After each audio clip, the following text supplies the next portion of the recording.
Everybody remembers the fun they had going to the carnival when they were a kid. But when you see what we found when we went undercover at several traveling carnivals, you may think twice about getting on some of those rides ever again.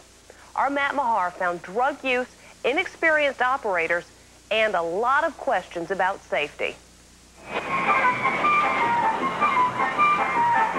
Carnivals, they're good, clean family fun at county fairs, church parking lots, and in almost everybody's hometown. But each year, thousands of people are injured on carnival rides. Our hidden camera investigation may have found some of the reasons for that. Carnival ride operators receive little or no training, and many of them are on drugs.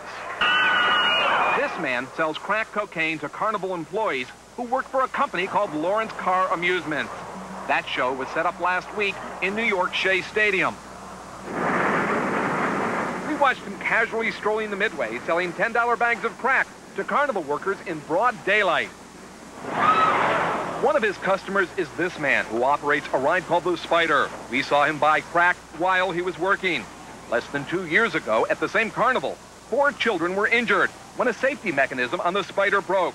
2 days later, the tilt-a-whirl malfunctioned. Local patrons complained bitterly. The rides were put up by people who do drugs in this neighborhood, and that's why the rides are not upright.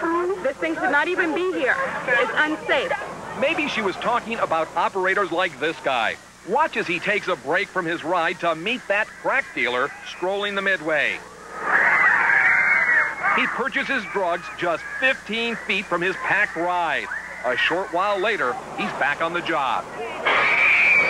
We saw drugs all over the carnival. This man named Kenny, who said he's a ride supervisor, told our producer he could get us the best deal for crack. It's going to be a lot more than what that guy's going to give you. Yeah, and it's cool to smoke. If I get a job here, it's all right. Yeah, keep it to yourself. I mean, what? I come over to my room and I want to see you smoking. When I see you smoking in front of me, I know you ain't a cop. That's right. It's a very, very dangerous situation, and that would scare me to death. Ron Safford heads Florida's Carnival Ride Inspection Program, one of the most thorough state safety programs in the country. That's frightening, to know that people are bringing their children and putting them on these massive pieces of equipment, knowing that it had been assembled or an operator is under the influence of drugs during the operation of it. Lawrence Carr, the owner of the carnival at Shea Stadium, was unavailable for an on-camera interview.